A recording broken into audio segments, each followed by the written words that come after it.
Welcome to another episode of Bob's Garage.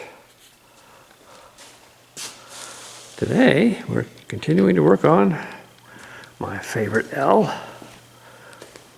We have removed both of the original parking brake lines and replaced them with new unit from Rock Auto.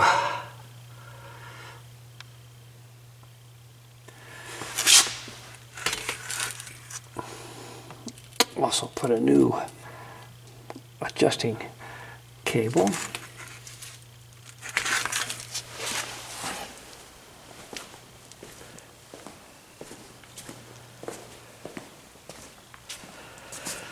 Here was the other adjuster cable. It was starting to get thin in some spots. They're certainly not expensive, and they're available at Rock Auto. And there's your new parking brake cable there. Now we're on to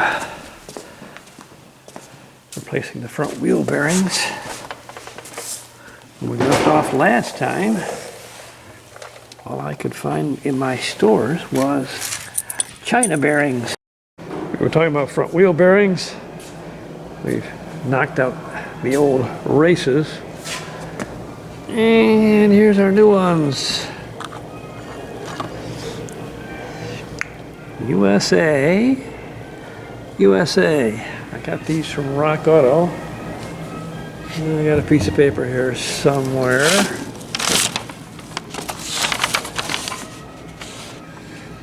There. Tim set 2 and set 6. Those were the USA ones.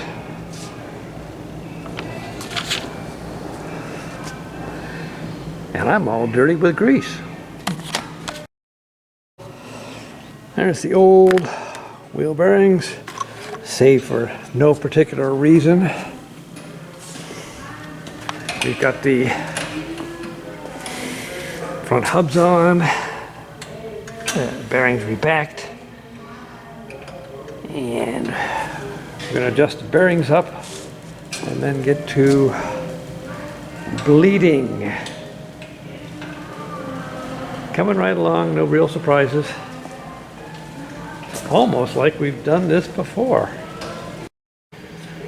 Brake plating went very well. That is all the more fluid we had to sacrifice in order to get all the air out. One casualty though, the backing plate brake inspection plugs. These things are all hard as a rock. Well, I know where I can get new ones on my list. We're in the process of dropping the gas tank because we were absolutely unsure of its condition. On the L, the fuel filler pipe is bolted to the body, and you need to remove this plug in order to get at the bolt. It's not a bolt, it is a Phillips. And you can see where it was. Probably easier to remove than to install.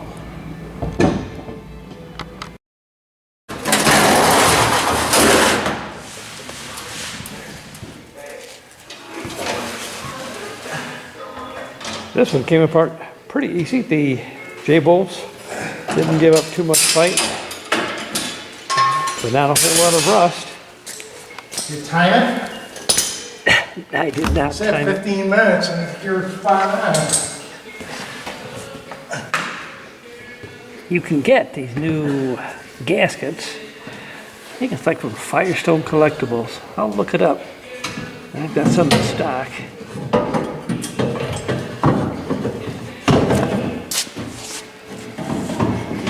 A lot of Nebraska dirt on this one. Is this from the Nebraska. Oh, that looks nice. You may not be able to see in there, but the filler neck was really good condition. No powder. And although we lost the ground strap,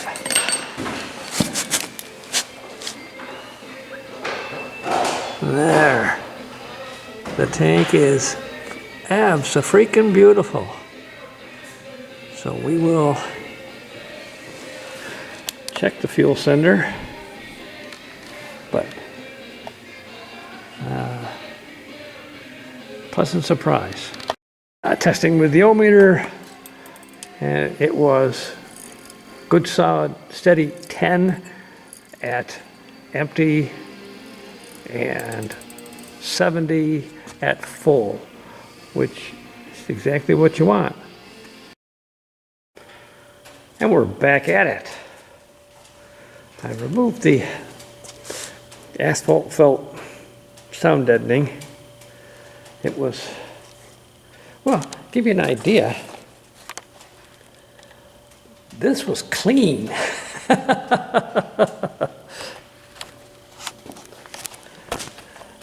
And in fact, it choked the filter on that. But vacuumed off the top of the tank. Look, what kind of... Did you know your tanks were made by U.S. steel? So if you ever wonder where your day goes, don't forget, time to store the snowblower. So I got out my portable electric fuel pump system and I pumped the tank down as far as I could get it. And then I stuck it outdoors and I ran it till it quit. Now I can store that. I don't have to worry about gas going bad. Back to the 65 and the fuel tank. 65 was the first year where they changed the filler neck to include a gasket right there.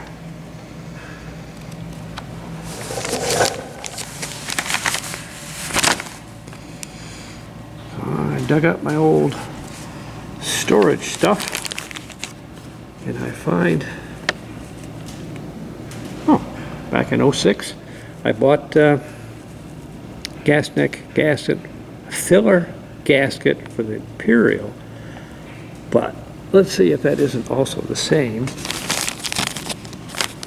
as what the Chrysler used. I'm thinking it is. Normally I'd put some lubricant on this, but there you can see that that will be a nice tight sealing fit when it walks down to here. So let me pull that one off. We'll do a visual and then we'll see how this one fits in the tank. So this is the gasket, that grommet that was in the tank, and it has a part number 2203472.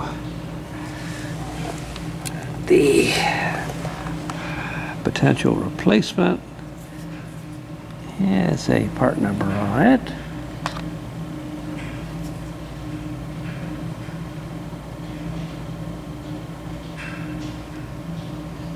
$2880481. But if you compare these, they are the same diameter, they are the same overall thickness. It just appears that perhaps this inner lip is bigger on the replacement. Well, I'm going to try installing it. I cannot imagine that a bigger lip is going to have any effect.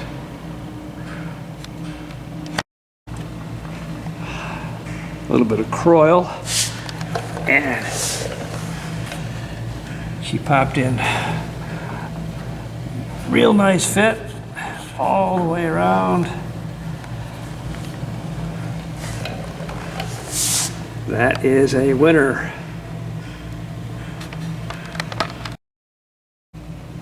Let's take a look to see what the L looks like underneath.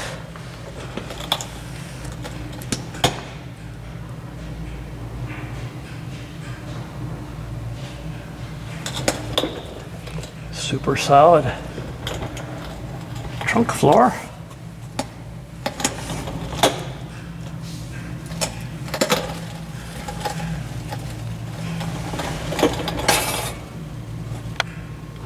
Now,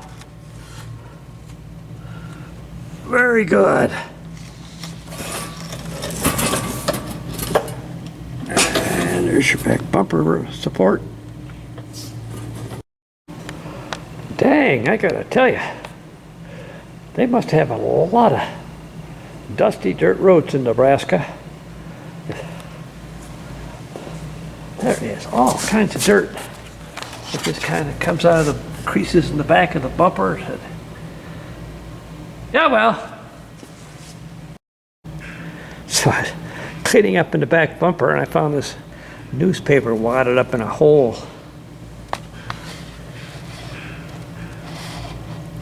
Scottsbluff Star Herald, Wednesday, July 28, 1971.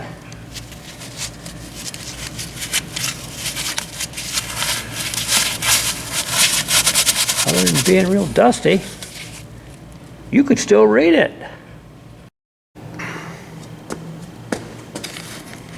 So, these brake cover plugs, harder than a rock. There you go, fresh pieces. Whole box from Napa, and I got more on order. Now you can see we broke the ground strap. And so now we're going to replace the fuel sock. Come on, come on, come on, come on. There you go. As you can see, there are two different sizes, at least two different sizes. 2 7/8. That's the one we want.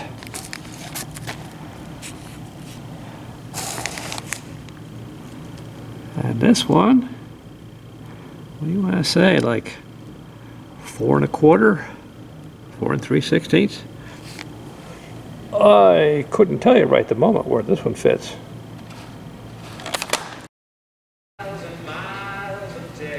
Playing Miles and Miles of Texas for Al Stadler. So, checking the resistance here on the fuel sender. Just some clips to the ohmmeter. Full up position. 66.1. Moving to the full down position.